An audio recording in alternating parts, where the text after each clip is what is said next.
De madrugada, flagrei meu genro cortando os freios do meu carro. Eu viajaria ao amanhecer.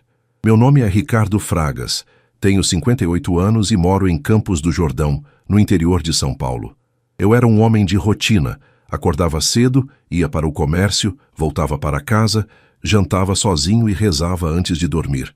Viúvo há 3 anos, minha vida girava em torno do trabalho e da minha única filha, Daniela. Naquela madrugada de quinta-feira, dia 14 de março, eu tinha programado uma viagem à Aparecida do Norte. Faria sozinho, como sempre. Uma promessa antiga que eu precisava cumprir. O despertador tocou às 3h15 da manhã. Levantei devagar, o corpo ainda pesado de sono, mas o coração cheio de gratidão. Fui até a cozinha preparar um café rápido antes de pegar a estrada. A casa estava silenciosa, apenas o vento frio da serra assobiando lá fora. Enquanto esperava de água ferver, olhei pela janela da cozinha que dava para a garagem. Foi quando vi meu genro Tiago, agachado embaixo do meu carro, com uma lanterna na boca e uma chave inglesa na mão. Meu coração disparou. Que diabos ele estava fazendo ali àquela hora? Fiquei paralisado, observando cada movimento dele pelo vidro embaçado. Tiago olhava para os lados nervosamente, como quem teme ser descoberto. Mexia em algo debaixo do carro com movimentos rápidos e precisos. Senti meu estômago revirar. Aquilo não era normal, não era certo. Apaguei a luz da cozinha e continuei observando, agora completamente oculto na escuridão. Ele terminou o que estava fazendo, guardou a ferramenta no bolso da jaqueta, limpou as mãos no jeans e saiu da garagem andando rápido em direção à rua. Sumiu na noite fria. Fiquei ali, tremendo, não de frio, mas de um medo que eu nunca tinha sentido antes. O que ele fez com meu carro? E por quê? Eu viajaria em menos de 4 horas. Pela estrada da serra, cheia de curvas, fiquei parado naquela cozinha escura por vários minutos que pareceram horas intermináveis. O café tinha ficado pronto, o vapor subindo da chaleira, mas eu não conseguia me mexer. Minha mente estava travada, tentando processar o que eu tinha acabado de presenciar. Tiago, meu genro, o marido da minha Daniela, o pai do meu futuro neto, debaixo do meu carro, no meio da madrugada, mexendo em alguma coisa que ele claramente não queria que ninguém visse. Meu corpo inteiro tremia. Não era só o frio cortante de Campos do Jordão entrando pelas frestas da janela. Era medo, era descrença, era a sensação de que meu mundo estava desmoronando naquele exato momento e eu não sabia o que fazer para impedir. Respirei fundo várias vezes, tentando me acalmar. Precisava pensar com clareza. Precisava entender o que estava acontecendo antes de tomar qualquer atitude. Com as mãos ainda tremendo, acendi a luz da garagem através do interruptor da cozinha. A luz amarelada iluminou meu Fiat Palio Weekend prata, parado ali, inocente, sem saber do perigo que representava agora. Desci as escadas de madeira devagar, cada degrau rangendo sob meu peso. Meu coração batia tão forte que eu podia ouvir o sangue pulsando nos meus ouvidos. Abri a porta que dava para a garagem e senti o cheiro de óleo de motor misturado com o ar gelado da noite. Andei até o carro, passei a mão no capô ainda frio e então me ajoelhei no chão de concreto gelado. Peguei meu celular do bolso do pijama, liguei a lanterna e iluminei debaixo do carro. Eu não sou mecânico, nunca fui. Sempre levei meu carro no Joaquim quando precisava de qualquer coisa. Mas qualquer pessoa, mesmo sem conhecimento técnico, conseguiria ver o que tinha sido feito ali. O cabo do freio estava cortado. Não completamente cortado. Se tivesse sido cortado por completo, eu perceberia na primeira freada. Mas estava cortado estrategicamente, de forma calculada. Cerca de 70% a 80% do cabo havia sido seccionado com alguma ferramenta afiada. Só ficaram alguns fios finos segurando, o suficiente para aguentar uma freada ou 2 em terreno plano. Mas na serra, nas descidas íngremes, nas curvas fechadas da rodovia Floriano Rodrigues Pinheiro, os fios se romperiam, o freio falharia e eu morreria. Sentei no chão gelado da garagem, encostei as costas na parede fria e comecei a chorar. Lágrimas quentes desciam pelo meu rosto, enquanto eu segurava o celular com a lanterna ainda acesa, iluminando aquele cabo cortado, que era a prova física de que alguém queria me matar. E esse alguém não era um estranho, não era um ladrão, Não era um inimigo desconhecido. Era meu genro. Era o marido da minha filha. Era o homem que eu tinha recebido de braços abertos na minha família. As memórias vieram todas de uma vez, como uma enxurrada. Tiago tinha entrado na nossa vida há 4 anos.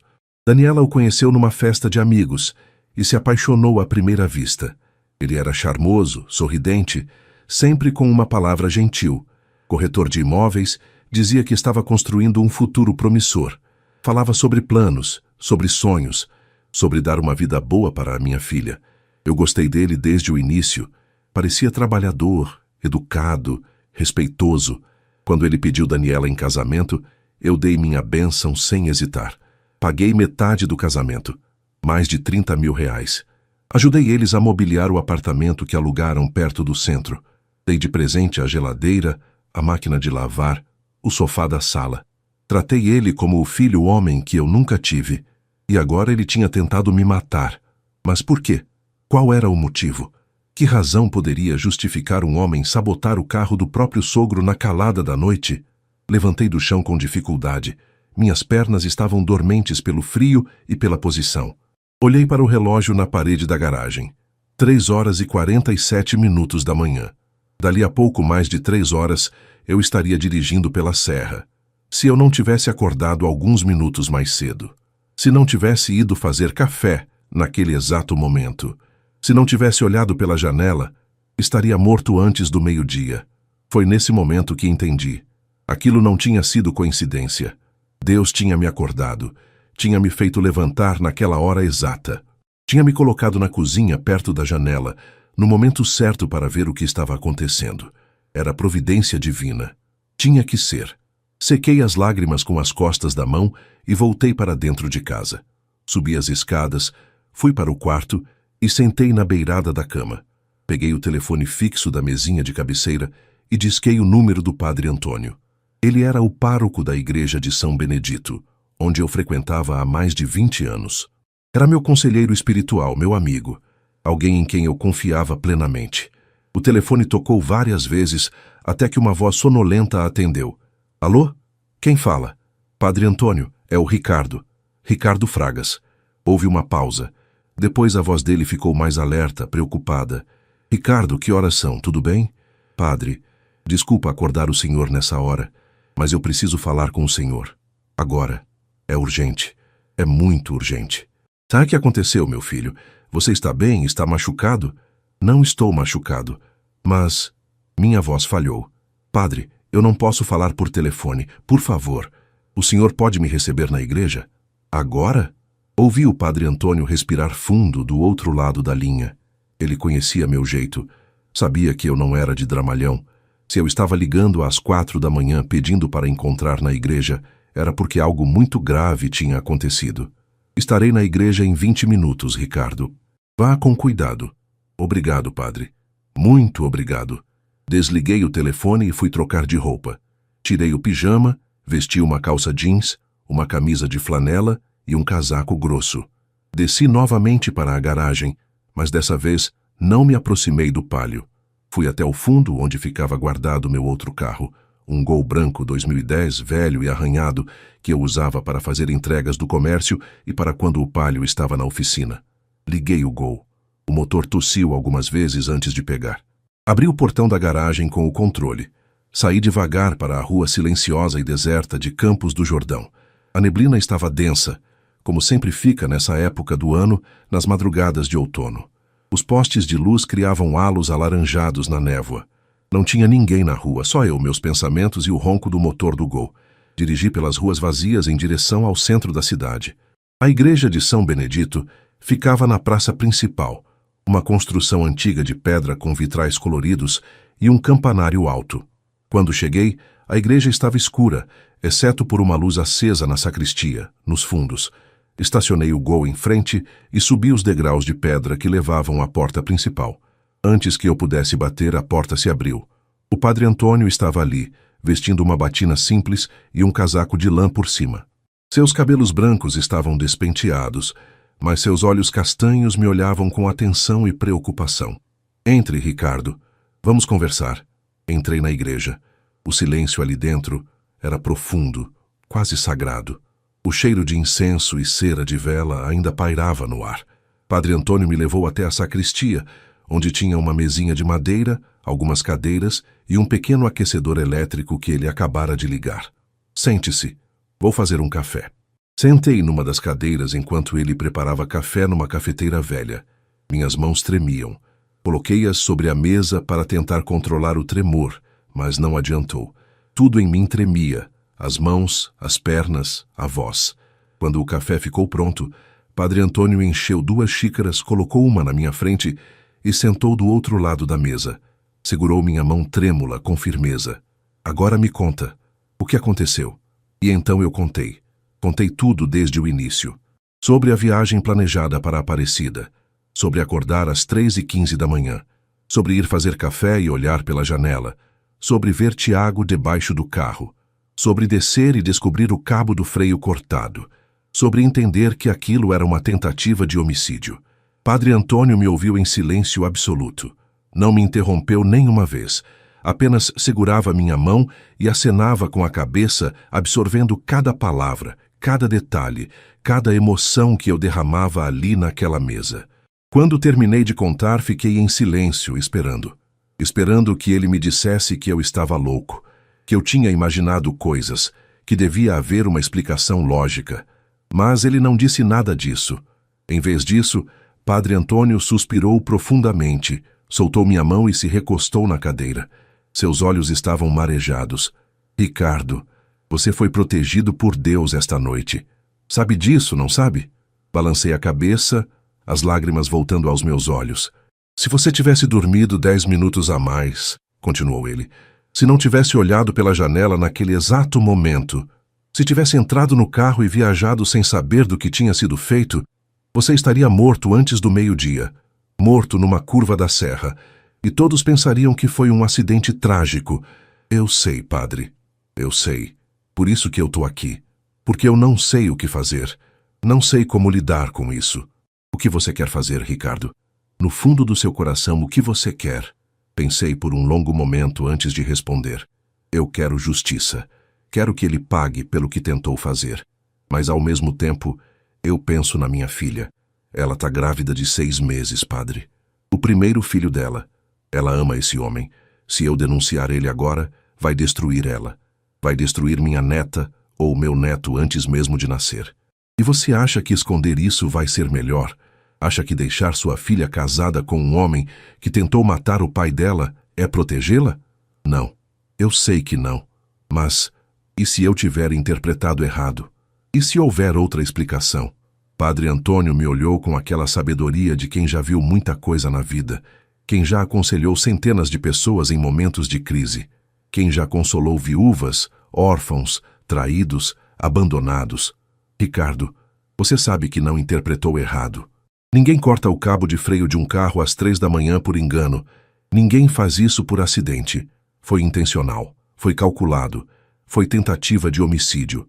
Mas eu entendo sua dor. Entendo o dilema que você está vivendo. Você é pai. E o amor de pai quer proteger mesmo quando dói. Então o que eu faço, padre? Me diz, por favor.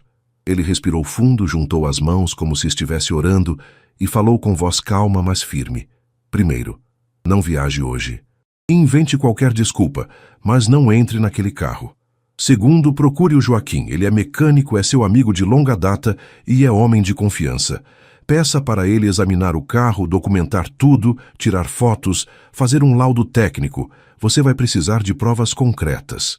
Terceiro, observe o comportamento do Tiago nos próximos dias.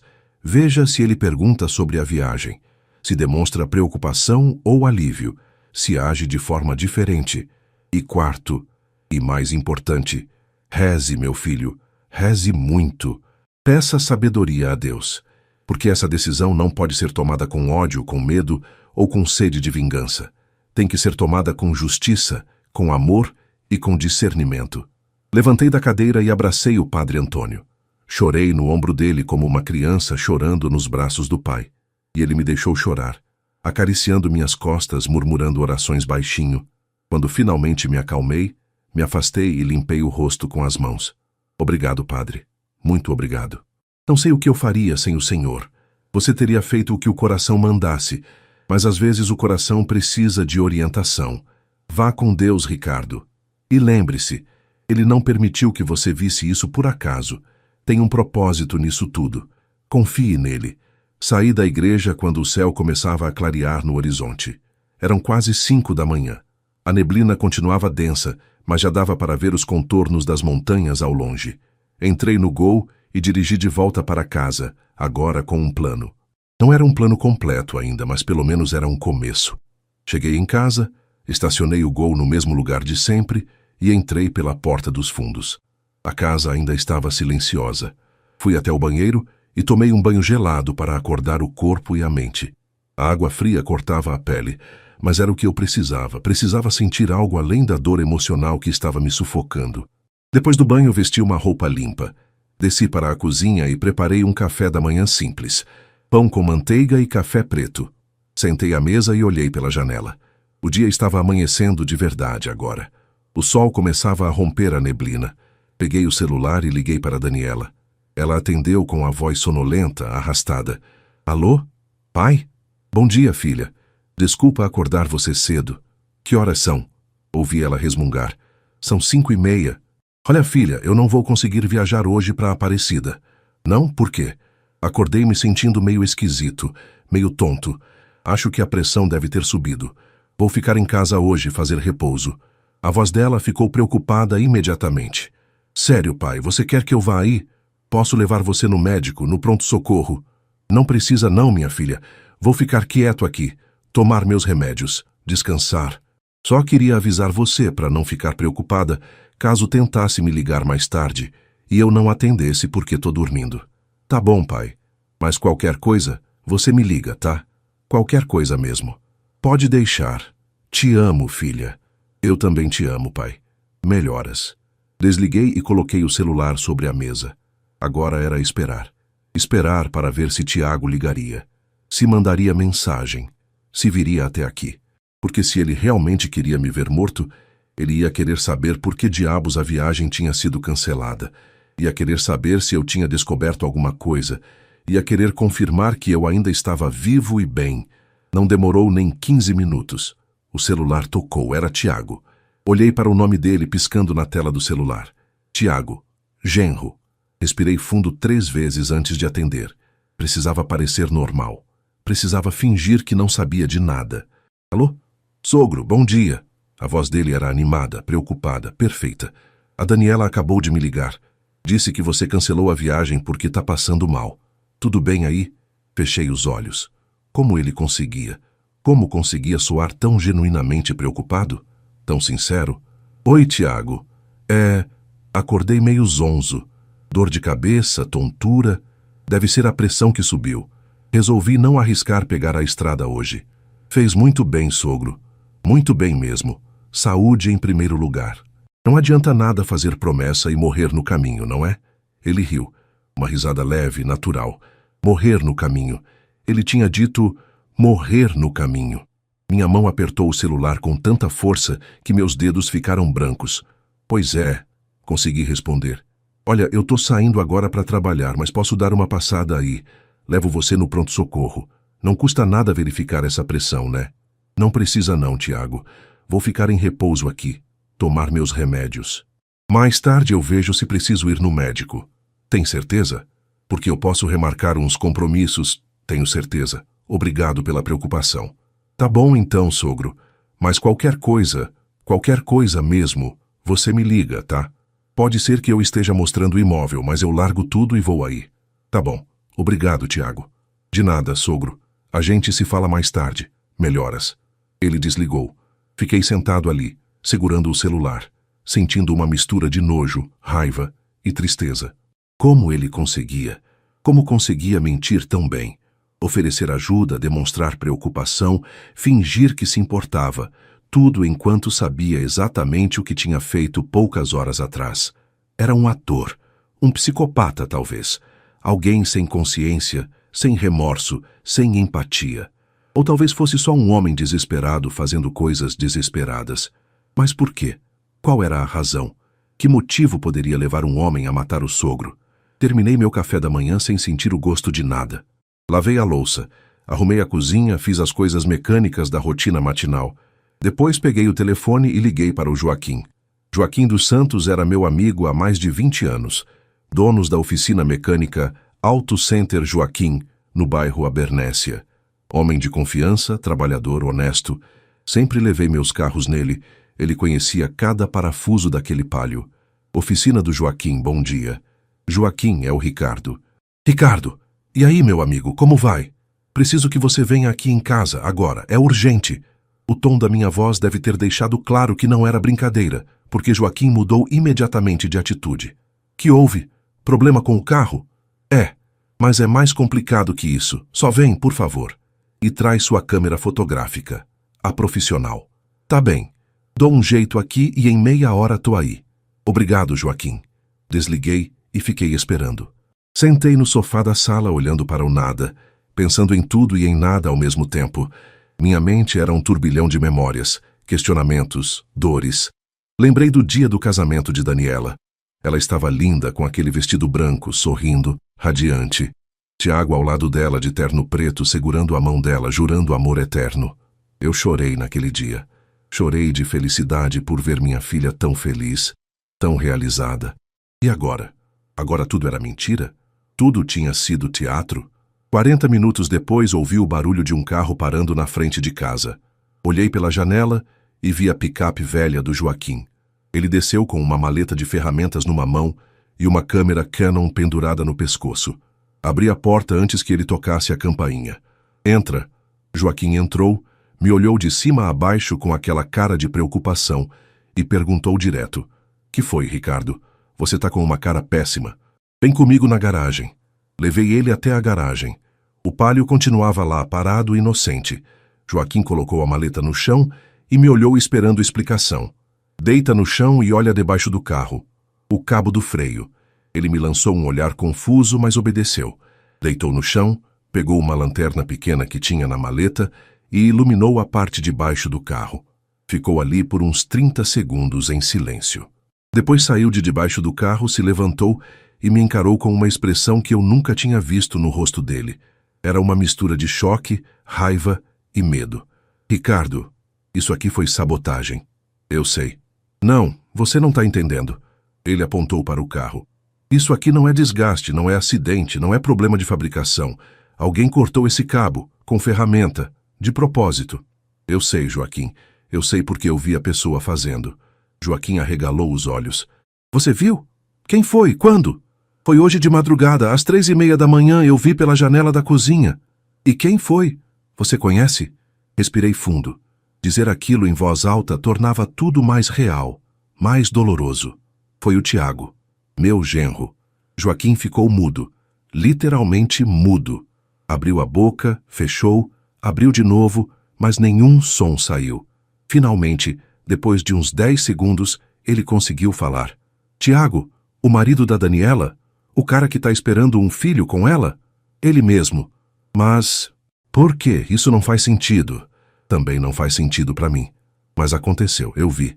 E preciso de provas. Por isso te chamei. Preciso que você documente tudo. Tire fotos, faça um laudo técnico.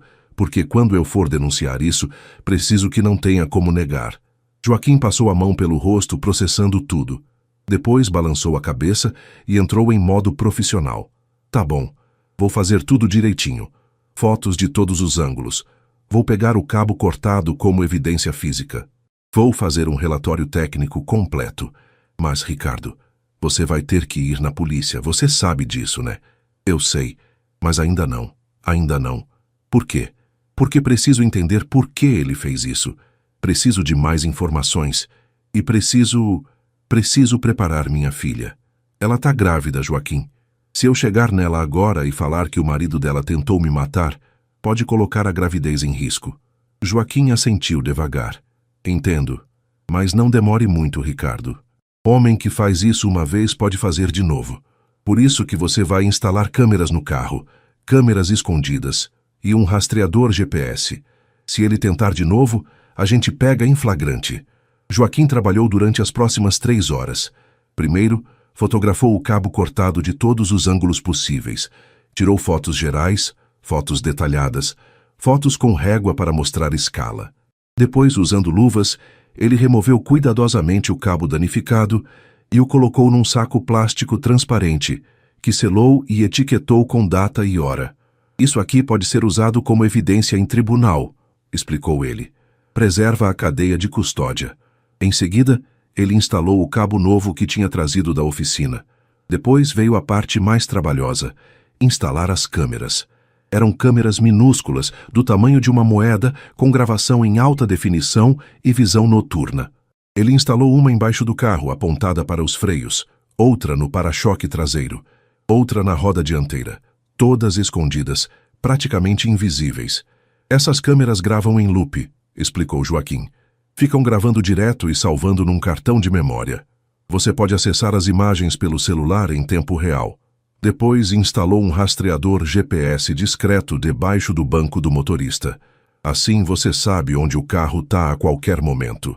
E se alguém mexer nele, você recebe um alerta.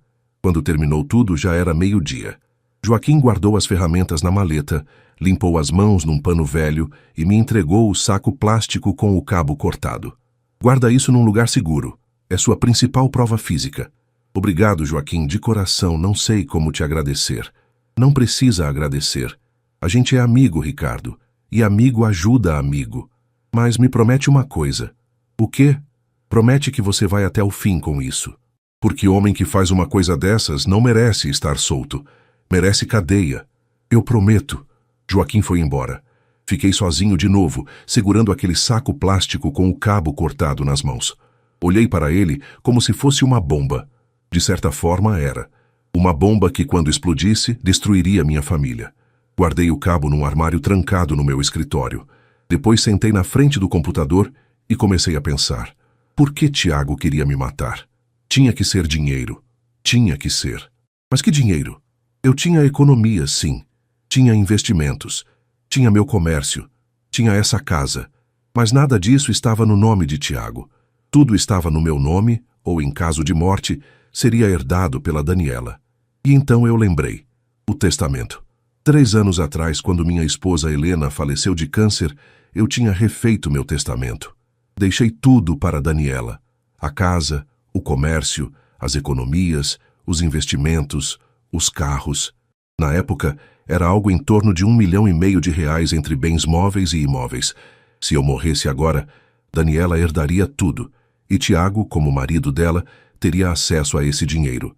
Não legalmente, mas na prática, teria.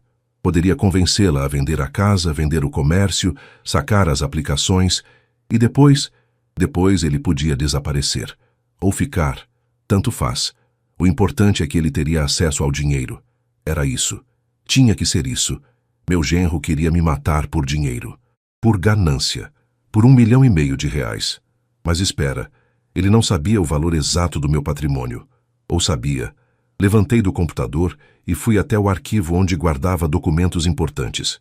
Procurei pelo testamento. Não estava lá. Gelei. Sempre guardei o testamento nessa pasta. Sempre.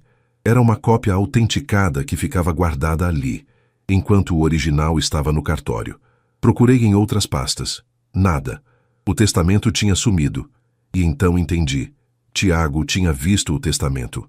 Tinha procurado, tinha achado, tinha lido. Sabia exatamente quanto eu valia. Sabia exatamente o que Daniela herdaria. E decidiu acelerar o processo.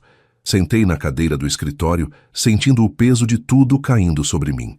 Não era só uma tentativa de homicídio. Era um plano. Um plano calculado, frio, meticuloso.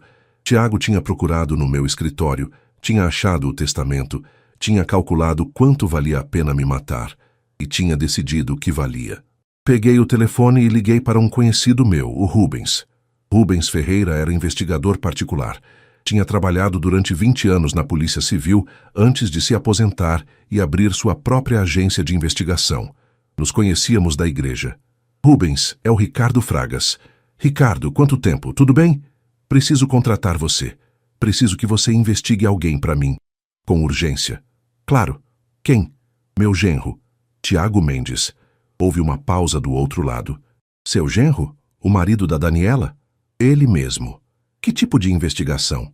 Quero saber tudo sobre ele. Situação financeira, dívidas, trabalho, rotina, tudo. Especialmente a parte financeira. Quero saber se ele tem dívidas, se deve dinheiro para alguém. Se tem problemas com banco, financeira, agiota, qualquer coisa. Posso fazer isso, mas vai me dizer por quê. Quando você terminar a investigação, eu te conto tudo. Pode ser? Pode. Vou precisar de alguns dados dele. CPF, endereço, local de trabalho. Passei todas as informações.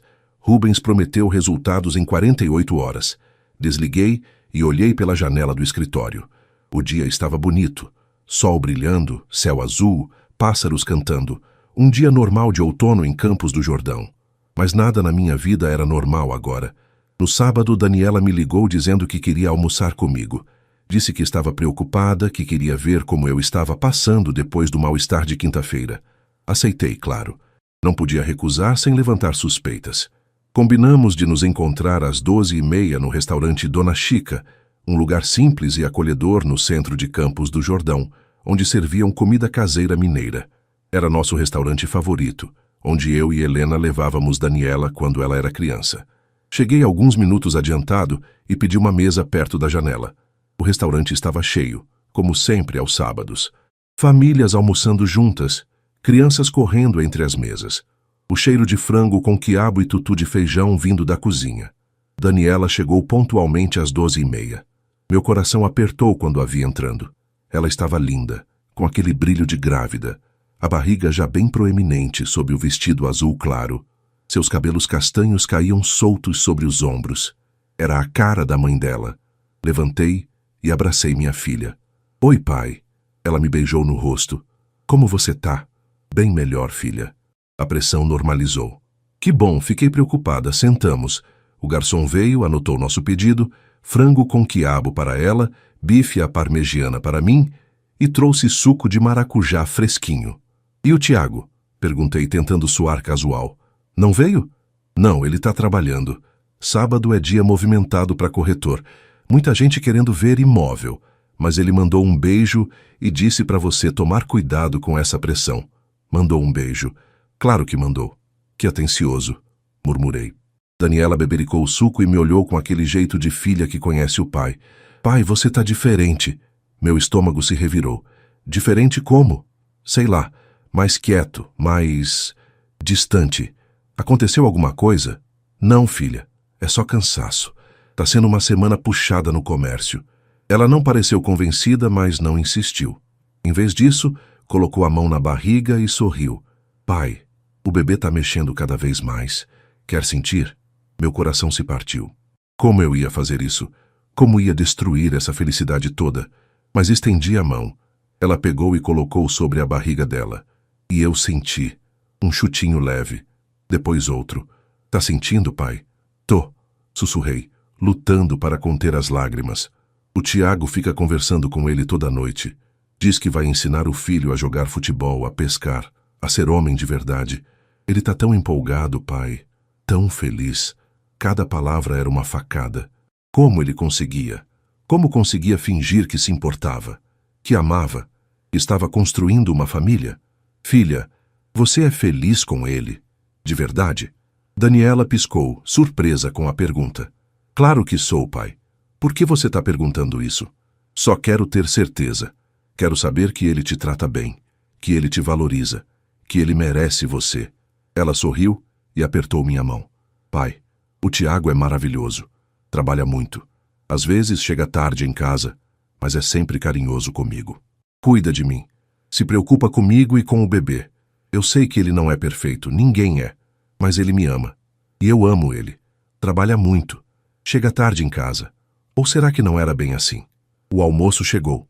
Comemos conversando sobre assuntos leves. Sobre o enxoval do bebê que Daniela estava preparando, sobre o quartinho que estavam montando, sobre nomes que estavam considerando. Se for menino, a gente está pensando em Miguel.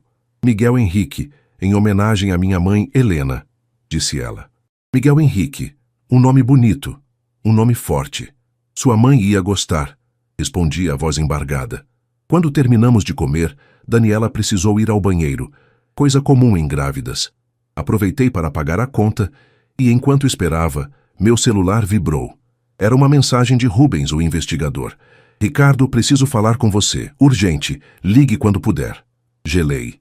Olhei ao redor, confirmei que Daniela ainda estava no banheiro e liguei para Rubens rapidamente. Rubens? Ricardo. Você está sentado? Tô, pode falar. Mais rápido, minha filha está aqui comigo. Tá bem. Seu genro está afundado em dívidas. Meu mundo parou. Como assim? Ele deve mais de R$ 200.000. Apostas online, Ricardo. Jogos de azar. Cassinos virtuais. Pôquer. Roleta. O cara é viciado. Começou há uns 2 anos e foi afundando. Pegou empréstimo em banco. Pegou em financeira. E pior, pegou com agiota. Senti o ar faltar nos meus pulmões. Agiota? Sim. E não é qualquer agiota, não. É gente pesada. Gente que não brinca. Ele deve uns 80.000 só pro agiota. Com juros compostos já deve passar de 100.000. E esses caras estão cobrando. Já ameaçaram ele. Como você sabe disso tudo? Tenho minhas fontes. E tem mais. Na semana passada, ele procurou um advogado. Queria saber sobre inventário e herança. Especificamente, queria saber se a esposa herdando bens do pai falecido, o marido teria acesso imediato ao dinheiro. Meu sangue gelou. Ele perguntou isso? Perguntou. Tenho a gravação da consulta. O advogado explicou que não, que herança é particular, mas que na prática, dependendo da relação do casal, o cônjuge pode influenciar decisões financeiras. Tiago perguntou se a esposa grávida, fragilizada emocionalmente pela morte recente do pai, seria mais suscetível a aceitar sugestões do marido sobre vender bens e sacar aplicações. Senti vontade de vomitar. Meu Deus. Ricardo, esse cara tá planejando algo. E pelo jeito, você é o alvo. Eu sei. Eu sei porque ele já tentou. Tentou o quê? Me matar, cortou o freio do meu carro. Eu flagrei. Do outro lado da linha, Rubens ficou em silêncio por alguns segundos. Ricardo, você precisa ir na polícia. Agora. Ainda não posso. Minha filha... Foda-se sua filha. Rubens nunca falava palavrão. Ouvir ele dizer isso me chocou. Desculpa, mas é sério. Esse cara tentou te matar uma vez. Vai tentar de novo. E da próxima vez, pode conseguir. Eu sei, mas instalei câmeras. Se ele tentar de novo, eu pego ele. E se ele não tentar de novo? E se ele mudar de estratégia? E se ele te envenenar, te empurrar de uma escada, te dar um tiro? Não vai chegar nisso. Como você sabe? Não sabia, mas não podia admitir. Rubens, confia em mim. Eu vou resolver isso. Mas do meu jeito. Tá bem, mas toma cuidado. Esse cara é perigoso. Desliguei bem na hora em que Daniela voltava do banheiro. Tudo bem, pai? Você tá pálido. Tô bem, só... Pressão, sabe? Ela me olhou preocupada, mas deixou pra lá. Nos despedimos na porta do restaurante. Abracei minha filha grávida, beijei o topo da cabeça dela e a vi ir embora. Caminhando devagar por causa da barriga, uma mão apoiando as costas. E pensei, como eu vou contar isso pra ela? No domingo fui à missa das 8 da manhã na igreja de São Benedito. Não ia perder o hábito de anos por causa do que estava acontecendo. Aliás, era justamente por causa do que estava acontecendo que eu precisava estar ali. Padre Antônio celebrou a missa como sempre, com aquela calma e sabedoria que só a idade e a fé trazem. Durante o sermão, ele falou sobre perdão, sobre como Jesus perdoou até mesmo aqueles que o crucificaram, sobre como o perdão não é fraqueza, mas força. Mas eu conseguiria perdoar Tiago. Depois da missa, Padre Antônio me chamou para conversar na sacristia. Então, Ricardo, como você está? Contei a ele sobre a investigação do Rubens, sobre as dívidas, sobre os jogos de azar, sobre a consulta ao advogado, sobre o plano meticuloso de me matar para ter acesso ao meu dinheiro através de Daniela. Padre Antônio ouviu tudo com expressão grave. Ricardo, esse homem é um perigo. Não só para você, mas para sua filha também. Você precisa agir. Eu sei, padre. Mas como? Se eu contar para Daniela, pode ser que ela entre em trabalho de parto prematuro de novo. E dessa vez, o bebê pode não sobreviver. E se você não contar, pode ser que você não sobreviva. E aí ela perde o pai e fica nas mãos de um assassino. Ele tinha razão, claro que tinha. O que eu faço então? Padre Antônio pensou por um longo momento antes de responder. Você precisa de provas irrefutáveis, provas que não deixem margem para dúvida, e você precisa de apoio oficial. Vá conversar com o delegado Carvalho. Ele é homem de confiança. Conta tudo para ele. Apresenta as provas que você já tem e pede ajuda para construir um caso sólido. E a Daniela? A Daniela você conta depois, quando tiver tudo resolvido, quando tiver segurança, quando tiver como proteger ela. Fazia sentido. Saí da igreja e fui direto para a delegacia. Era domingo, mas delegacia não fecha. E eu sabia que o delegado Carvalho costumava estar lá aos domingos de manhã, colocando o serviço em dia. Cheguei na delegacia às 10 da manhã. A recepcionista me reconheceu. Eu era conhecido na cidade, afinal. Senhor Ricardo. Bom dia. Bom dia, Flávia. O delegado Carvalho tá? Tá sim. Quer que eu avise que o senhor tá aqui? Por favor. 2 minutos depois, o delegado Carvalho apareceu na recepção. Um homem alto, forte, de uns 60 anos, cabelos grisalhos, bigode bem aparado. Usava calça jeans e camisa polo, roupa de domingo. Ricardo, que surpresa! Aconteceu alguma coisa? Preciso falar com o senhor, em particular. Ele notou a seriedade no meu tom e acenou com a cabeça. Vem comigo. Me levou até sua sala. Fechou a porta. Ofereceu café, que aceitei.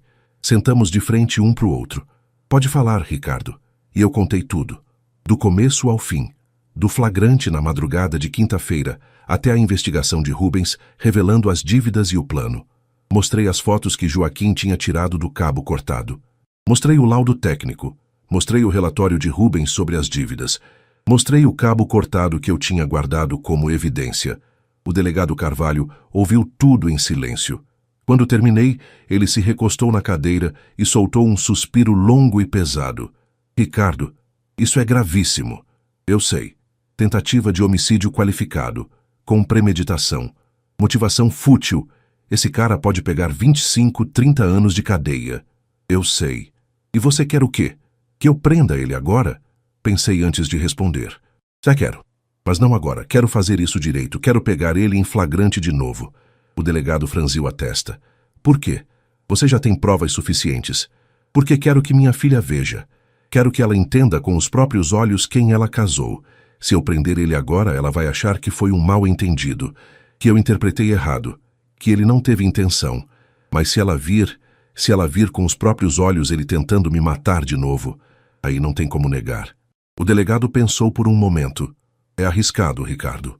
Eu sei, mas as câmeras que o Joaquim instalou estão funcionando, e eu não vou entrar no carro. Vou fingir que vou viajar de novo.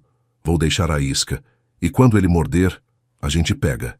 E se ele não morder, e se ele mudar de tática, então a gente usa as provas que já temos e prende ele mesmo assim. O delegado Carvalho tamborilou os dedos na mesa, pensando. Tá bem, vamos fazer do seu jeito, mas com condições. Quais? Primeira, você anuncia que vai viajar. Deixa todo mundo saber. Sua filha, seu genro, seus amigos, faz questão de deixar claro que vai sair de madrugada. Ok. Segunda, no dia da suposta viagem, eu e 2 policiais vamos ficar de tocaia perto da sua casa. Escondidos, mas prontos para agir se ele aparecer. Ok. Terceira, você não entra naquela casa sozinho quando ele estiver lá. Você não confronta ele sozinho. Deixa a gente agir. Ok. E quarta, se em uma semana ele não tentar nada, a gente prende ele com base nas provas que já temos. Concordo? Concordo. Apertamos as mãos. Quando você quer fazer isso? Perguntou o delegado. Quinta-feira que vem. Vou anunciar que remarquei a viagem para Aparecida. Que vou sair às 4 da manhã. Beleza. Na quinta de madrugada, eu e 2 homens vamos estar na rua. De tocaia. Qualquer movimento suspeito, a gente age. Saí da delegacia, sentindo um misto de alívio e apreensão. Pelo menos agora tinha um plano. Tinha apoio oficial. Tinha uma estratégia. Passei o resto do domingo em casa planejando cada detalhe. Na segunda-feira de manhã, liguei para Daniela. Filha, remarquei minha viagem para Aparecida. Sério, pai? Quando? Quinta-feira que vem. Vou sair bem cedinho, umas 4 da manhã para pegar a estrada vazia. Que bom. Fico feliz que você vai poder cumprir sua promessa. Pois é, já estava faltando isso. Desliguei sabendo que Daniela contaria para Tiago. E Tiago? Tiago ia ter uma semana para decidir o que fazer. Os dias seguintes foram os mais longos da minha vida. Cada manhã eu acordava e checava as câmeras do carro pelo aplicativo no celular. Nada. Cada noite eu ia dormir com o telefone debaixo do travesseiro, esperando o alerta de movimento no carro. Nada. Na terça-feira, Tiago passou no comércio para dar um oi. Ficou uns 15 minutos conversando sobre futebol, sobre o tempo, sobre bobagens, mas eu percebia nos olhos dele aquele brilho calculista, aquela mente trabalhando. E aí, sogro, quinta-feira é o grande dia, né? Finalmente vou cumprir aquela promessa. Que horas você vai sair mesmo? Umas 4 da manhã. Quero pegar a estrada vazia. Faz sentido. Menos trânsito, menos estresse. Ele sorriu. Vai com Deus, sogro. Vai com Deus. Vindo dele, soava como ironia. Na quarta-feira, jantei com Daniela e Tiago no apartamento deles. Daniela fez um macarrão delicioso e ficamos conversando sobre o bebê, sobre nomes, sobre planos para o futuro. Tiago estava especialmente atencioso comigo, servindo vinho, contando piadas, sendo o genro perfeito. Mas eu via através da máscara agora. Via o monstro escondido ali. Quando fui embora às 10 da noite, Tiago me abraçou na porta. Amanhã, não esqueça de dirigir devagar naquelas curvas da serra, viu, sogro? Acidentes acontecem. Olhei nos olhos dele. Ele sustentou o meu olhar. Um jogo de gato e rato. Pode deixar, vou ter cuidado. Voltei para casa, tranquei tudo e liguei para o delegado Carvalho. Amanhã é o dia. Eu sei. A gente vai estar lá. Às 2 da manhã já vamos estar em posição. Fui para a cama, mas não consegui dormir. Fiquei olhando para o teto, pensando em tudo que podia dar errado. E se Tiago não aparecesse? E se ele desconfiasse? E se tivesse descoberto as câmeras? Às 3 da manhã, meu celular vibrou. Era um alerta das câmeras. Movimento detectado no veículo. Meu coração disparou. Peguei o celular e abri o aplicativo ao vivo das câmeras. E lá estava ele, Tiago, de preto, luvas nas mãos, mochila nas costas, entrando na minha garagem. Minhas mãos tremiam tanto que quase derrubei o celular. Respirei fundo 3 vezes tentando me acalmar e liguei para o delegado Carvalho. Ele atendeu no primeiro toque. Já estava acordado, esperando. Ricardo, ele está aqui, sussurrei, mesmo estando sozinho no quarto. Agora. Tá na garagem. Não se mexa. A gente já tá indo, fica no quarto, não desce, deixa a gente lidar com isso. Tá, mas eu não consegui ficar parado. Levantei da cama, vesti um roupão e desci as escadas em silêncio absoluto. Cada degrau rangia suavemente sob meu peso. Atravessei a sala escura, iluminada apenas pela luz fraca que vinha da rua através das cortinas. Cheguei até a porta que dava para a garagem. Estava entreaberta. Eu sempre a deixava trancada. Tiago tinha arrombado. Espiei pela fresta. Ele estava debaixo do carro, a mesma posição de uma semana atrás. A lanterna presa na boca, o alicate de corte na mão. Trabalhando no cabo do freio que Joaquim tinha instalado novo. As câmeras gravavam tudo, cada movimento, cada segundo. Evidência irrefutável. Senti uma mistura de nojo, raiva e tristeza. Como ele conseguia? Como conseguia estar ali, calmamente sabotando meu carro, sabendo que isso me mataria? Não aguentei. Abri a porta e acendi a luz da garagem. A luz forte inundou o espaço. Tiago se levantou num pulo, batendo a cabeça no chassi do carro. A lanterna caiu da boca dele e rolou pelo chão. Ele me encarou, os olhos arregalados de surpresa e medo. Sogro, eu posso explicar. Explica, respondi, minha voz saindo mais firme do que eu esperava. Explica por que você está cortando o freio do meu carro pela segunda vez. Ele começou a gaguejar, a recuar, procurando desesperadamente por uma desculpa plausível. Eu não estava cortando, se estava consertando. Eu vi que tinha um problema na semana passada e... Mentira. Não é mentira, eu juro. Você não é mecânico, Tiago. Você não entende nada de carro. E você não está com ferramenta de consertar, está com ferramenta de cortar. Ele olhou para o alicate na mão, depois olhou para mim, e algo mudou no rosto dele. A máscara caiu completamente. O medo deu lugar à raiva, à frieza. Você não entende, disse ele, a voz mudando completamente de tom. Não era mais o genro gentil. Era outra pessoa. Você não entende a pressão que eu estou vivendo. Então me explica. Ele soltou uma risada amarga. Eu estou afundado em dívidas, Ricardo. Mais de 200 mil reais. Apostas, jogos. Eu comecei só para me divertir, mas virou vício. Perdi tudo. O pouco que eu tinha, perdi. Peguei empréstimo em banco. Peguei em financeira. Peguei com agiota. E agora esses caras estão me cobrando, estão me ameaçando. Disseram que se eu não pagar, vão matar eu. Ou pior, vão pegar a Daniela, grávida e tudo. Senti um aperto no peito ao ouvir o nome da minha filha. E você acha que me matar resolve isso? Resolve, ele gritou. Você tem tudo. Casa, comércio, investimento, mais de 1,5 milhão em bens. E você não faz nada com isso. Fica aí sozinho, guardando dinheiro enquanto eu me afogo, enquanto minha mulher corre perigo. Então você ia me matar? Ia deixar sua esposa sem pai? Seu filho sem avô? Ia ser rápido, ele disse, com uma frieza assustadora. Um acidente na serra. Ninguém ia desconfiar. Freio falha. Carro desce ladeira, bate numa árvore. Morte instantânea. Dor zero. E todo mundo ia ficar triste, ia fazer velório bonito, ia chorar. Mas a vida ia continuar. Daniela ia herdar. A gente ia vender a casa, vender o comércio, sacar as aplicações. Ia pagar minhas dívidas. Ia começar uma vida nova. Ia criar nosso filho em paz. Você é doente, Tiago, você é doente. Ele deu um passo na minha direção. Não, eu sou desesperado, e homem desesperado faz coisas desesperadas. Foi nesse momento que a porta da garagem se escancarou. Polícia! Mãos na cabeça! Agora!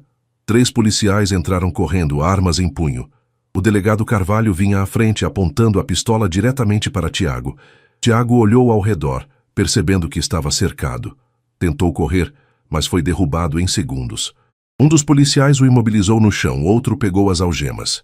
Tiago Mendes, você está preso em flagrante por tentativa de homicídio qualificado, anunciou o delegado Carvalho, enquanto os policiais algemavam meu genro. Tiago estava no chão de barriga para baixo, gritando. Eu não queria! Eu juro que eu não queria! Mas eu não tinha escolha. Eles iam me matar. Iam matar a Daniela. Cale a boca! Ordenou um dos policiais, puxando ele para cima. O delegado Carvalho se aproximou de mim. Você tá bem, Ricardo? Não respondi, não conseguia. Estava em choque. Tiago foi arrastado para fora da garagem, ainda gritando, ainda tentando se justificar. Quando chegaram na viatura, ele olhou para trás, me encarou e gritou. Você destruiu minha vida. Você acabou com tudo. Não, eu não destruí nada. Ele que destruiu. Destruiu minha confiança, destruiu minha família, destruiu o futuro dele mesmo. Os policiais colocaram Tiago na viatura. O delegado Carvalho ficou comigo. Precisamos fazer o boletim de ocorrência. Recolher as evidências. As câmeras gravaram tudo? Gravaram. Ótimo. Isso vai ser usado no processo. Mas agora, Ricardo, vem a parte mais difícil. Eu sabia qual era. Contar para Daniela. Sim, e quanto antes, melhor. Porque daqui a pouco ela vai saber que o marido foi preso. E é melhor que ouça de você do que de outra pessoa. Olhei para o relógio. 4h15 da manhã. Como eu ia acordar minha filha grávida no meio da noite para dizer que o marido dela tinha tentado me matar, mas não tinha escolha. Peguei o celular e liguei para Daniela. O telefone tocou 6 vezes antes dela atender. A voz estava grogue, sonolenta. Alô? Pai? Que horas são? Filha... Minha voz falhou. Preciso que você venha aqui em casa. Agora. O quê? Pai, são 4 da manhã. O que aconteceu? Você tá bem? Tô bem, mas preciso falar com você. É urgente. Muito urgente. O Tiago acabou de sair. Disse que ia... Ela parou no meio da frase. Pai, cadê o Tiago? Fechei os olhos. Vem aqui, por favor. Eu te explico tudo quando você chegar. Pai, você tá me assustando. Eu sei. Mas vem, por favor. 20 minutos depois, o carro dela parou na frente de casa. Ela desceu apressada de roupão, chinelo, cabelos despenteados. Grávida de 7 meses, andando o mais rápido que conseguia. Pai, o que está acontecendo? Cadê o Tiago? Ninguém atende o celular dele. Segurei as mãos dela. Entra, senta. Preciso te contar uma coisa. Levei ela até a sala. Sentamos no sofá. Ela me olhava com aqueles olhos cheios de medo e confusão. Pai, pelo amor de Deus, fala logo. Tô ficando desesperada. Respirei fundo. Não tinha jeito fácil de fazer isso. Filha, o Tiago foi preso. Ela piscou várias vezes, como se não tivesse entendido. Preso? Preso como? Por quê? Por tentativa de homicídio. O quê? Homicídio de quem? Segurei as mãos dela com mais força. O rosto dela ficou branco, completamente branco. Não, não, você tá brincando. Isso é uma piada de muito mau gosto, pai. Não é piada, filha, é verdade. O Tiago tentou me matar 2 vezes, e então contei tudo, desde a primeira madrugada, quando flagrei ele cortando o freio do carro, passando pela investigação, pelas dívidas, pelas apostas, pelo plano, pela armadilha de hoje, pela prisão em flagrante. Mostrei a ela as fotos no meu celular, mostrei os vídeos das câmeras, mostrei Tiago debaixo do carro cortando o cabo, mostrei ele confessando. Daniela assistiu tudo em silêncio absoluto. Lágrimas escorriam pelo rosto dela, mas ela não fazia nenhum som. Apenas assistia, processava, destruía por dentro. Quando terminei, quando não havia mais nada para mostrar, ela ficou ali, sentada, olhando para o nada. Filha, chamei baixinho. Ela não respondeu. Daniela! De repente ela dobrou o corpo para frente e começou a gritar. Um grito de dor, de desespero, de alma despedaçada. Não! Não! Não pode ser verdade! Abracei ela, tentando acalmar, mas ela se debatia, gritava, chorava. Ele me ama. Ele ama nosso filho. Ele não faria isso. Filha, por favor, se acalma. Como eu vou me acalmar? Como? E então ela gritou de dor. Uma dor diferente. Ai! Pai! Tá doendo! Olhei e vi sangue. Sangue no roupão dela. Daniela! Peguei ela no colo. Mesmo com a barriga grande, ela era leve. E corri pro carro, o Gol velho. Coloquei ela no banco de trás, deitada, e acelerei em direção ao hospital. Aguenta, filha. Aguenta. Tá quase lá. Ela gritava, chorava, segurava a barriga. Meu filho, meu filho. Cheguei no pronto-socorro em tempo recorde. Médicos e enfermeiros correram para ajudar. Colocaram Daniela numa maca. Levaram ela correndo para o centro obstétrico. Fiquei na sala de espera, sozinho, tremendo, orando. Deus, por favor, salva meu neto, salva minha filha, por favor. 2 horas depois, um médico saiu. Roupa cirúrgica, máscara no queixo, expressão cansada, mas aliviada. Senhor Ricardo Fragas, levantei num pulo. Sou eu. Como eles estão? Sua filha entrou em trabalho de parto prematuro causado por estresse emocional extremo. Conseguimos retardar um pouco, mas o bebê quis nascer. É um menino. Nasceu com 2,1 quilos. Está na UTI neonatal, mas os sinais vitais são estáveis. Com cuidados adequados, as chances de sobrevivência são boas. Desabei na cadeira, chorando de alívio. E a Daniela? Está bem, exausta, emocionalmente abalada, mas fisicamente estável. Vai precisar de acompanhamento psicológico. O que ela passou foi traumático. Posso ver ela? Daqui a pouco. Ela está descansando agora. O médico foi embora. Fiquei ali, sozinho, processando tudo. Meu neto tinha nascido, prematuro, por causa do Tiago. Minha filha estava destruída, por causa do Tiago. Minha família estava despedaçada, mas estávamos vivos. 3 meses se passaram. 3 meses intensos, dolorosos, transformadores. Miguel Henrique, o nome que Daniela manteve apesar de tudo, ficou na UTI neonatal por 7 semanas. Foram dias de angústia, de esperança, de oração. Mas ele lutou. Lutou como um guerreiro e venceu. Quando finalmente recebeu alta, pesava 3,2 quilos. Saudável, forte, um milagre. Daniela se mudou para minha casa. Não quis mais morar no apartamento que dividia com Tiago. Vendeu tudo. Móveis, eletrônicos, roupas, tudo que lembrava ele. Ela não falava sobre Tiago. Não perguntava sobre o processo. Não queria saber. Estava focada em sobreviver, em cuidar do filho, em reconstruir sua vida pedaço por pedaço. Mas o dia do julgamento chegou. Era uma terça-feira de junho. Céu cinza, ar frio, clima pesado. Daniela não quis ir. Disse que não tinha forças. Mas eu fui. Precisava ir. Precisava olhar nos olhos dele uma última vez. O julgamento aconteceu no Fórum de Campos do Jordão. Sala pequena, meia dúzia de pessoas presentes. Promotor, advogado de defesa, juiz, escrivão, eu. Tiago entrou algemado, vestindo o macacão laranja de presidiário. Tinha emagrecido. Os olhos estavam fundos com olheiras profundas, o cabelo desgrenhado. Quando me viu sentado na plateia, ele desviou o olhar. O promotor apresentou as acusações. Tentativa de homicídio qualificado, 2 vezes, com agravantes. Vítima era sogro, motivação fútil, premeditação, uso de meio cruel.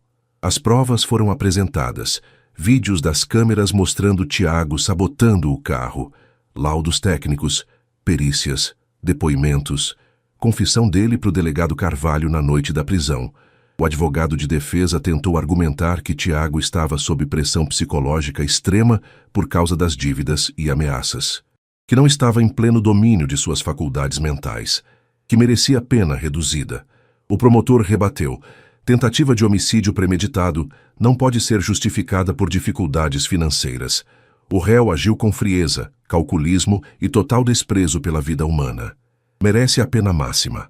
O juiz ouviu tudo, leu os documentos, assistiu aos vídeos e, depois de 2 horas de julgamento, se levantou para dar a sentença. O réu Tiago Mendes é declarado culpado de dupla tentativa de homicídio qualificado.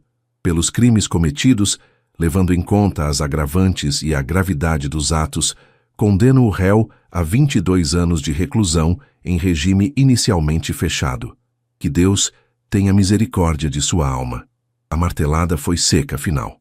Tiago baixou a cabeça. Não chorou, não protestou, apenas aceitou. Quando estava sendo levado para fora da sala, ele parou, olhou para trás, me encarou e disse: "Me desculpa, sogro. Eu nunca quis que chegasse nesse ponto." Não respondi. Só olhei para ele, e ele foi levado embora. Saí do fórum sentindo um misto de alívio e tristeza. Alívio, porque justiça tinha sido feita. Tristeza, porque uma vida tinha sido desperdiçada. E minha família tinha sido marcada para sempre. Daniela demorou meses para começar a processar tudo. Fez terapia 3 vezes por semana. Tomou antidepressivos leves, supervisionados por médico. Chorou muito. Gritou muito. Questionou tudo. Mas aos poucos foi se recuperando. Voltou a sorrir. Voltou a viver. Voltou a dar aula. Sua paixão. Miguel crescia forte e saudável. Um menino lindo, de olhos grandes e sorriso fácil. Chamava vovô e corria pela casa. Enchia nossos dias de alegria. Num domingo de tarde, 6 meses depois do julgamento, estávamos os 3 no jardim. Miguel engatinhando na grama. Daniela e eu sentados num banco tomando café e vendo ele brincar. "Pai", ela disse de repente. "Oi, filha. Obrigada." Olhei para ela, confuso. Por quê? Por ter me salvado. Por ter salvado meu filho. Por não ter desistido de mim. Segurei a mão dela. "Eu jamais desistiria de você, filha. Jamais." Ela encostou a cabeça no meu ombro. "Eu sei. E é por isso que eu consegui sobreviver. Porque eu sabia que você estava aqui." Ficamos ali em silêncio, vendo Miguel brincar. A vida tinha sido dura. A dor tinha sido real.